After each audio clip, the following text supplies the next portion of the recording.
La vache à lait. Doré, les vaches sont en campagne, pas en ville. Les Italiens du quartier Saint-Michel ont imagé à leur façon leur mécontentement devant l'imposition des nouvelles taxes de l'administration Doré. Ce soir, la colère était palpable dans la communauté italophone de Montréal. The vocal crowd of close to 200 business owners crammed into the basement of a church in Saint-Michel. The meeting was organized by a Montreal coalition of Italian business owners to denounce Mayor Jean Doré's administration and the huge tax increases the city has imposed. All believe the tax load is a threat to their livelihoods. And using an effigy of Mayor Jean Doré and a cow as props, their message is simple: stop milking the taxpayer.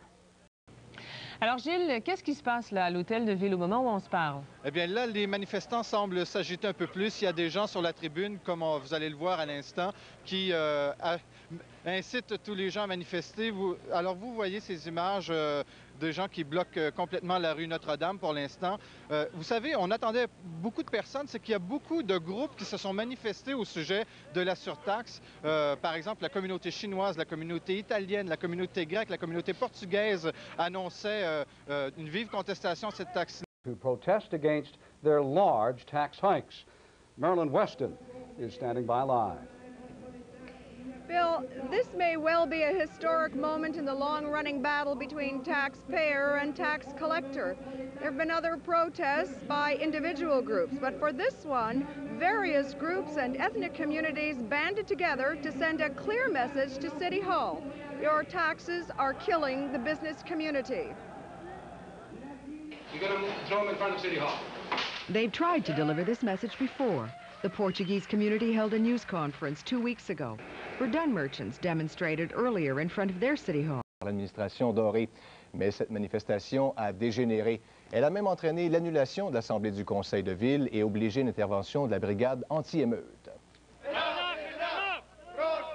Les organisateurs avaient promis une manifestation intense, ils ont tenu parole.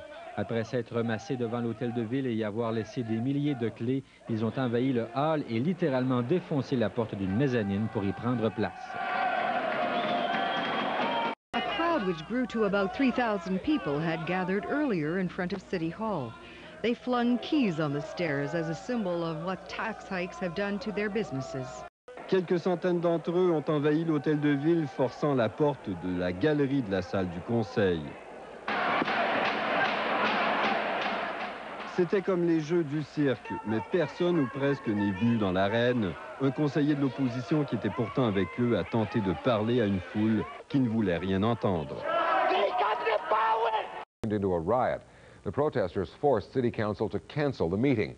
Today, Doré met some of the organizers of the demonstration. They say the reforms have driven up taxes on their commercial buildings. Ron Charles reports. The riot started before the City Council meeting got underway. Anti-tax demonstrators forced their way past City Hall security. They ripped an antique door to the public galleries off its hinges and threw city documents onto the floor of the council chambers. Opposition councillor Nick Oftermar was the only elected member to come out onto the floor. But the demonstrators didn't want to hear from him. City Council meeting had to be cancelled for the safety of the councillors. That angered the demonstrators even more. La séance du conseil annulée, le maire Doré ne s'attendait pas à ça. Riot police were called to clear them away, and as Marilyn Weston reports, for the first time in decades, a City Council meeting was called off because of a demonstration. Riot police herded protesters out of Montreal City Hall shortly after 8 p.m. The protesters expected to confront Mayor Jean Doré on their increased property taxes at the regular City Council meeting, due to start at 7. The crowd's emotions were running high as they waited.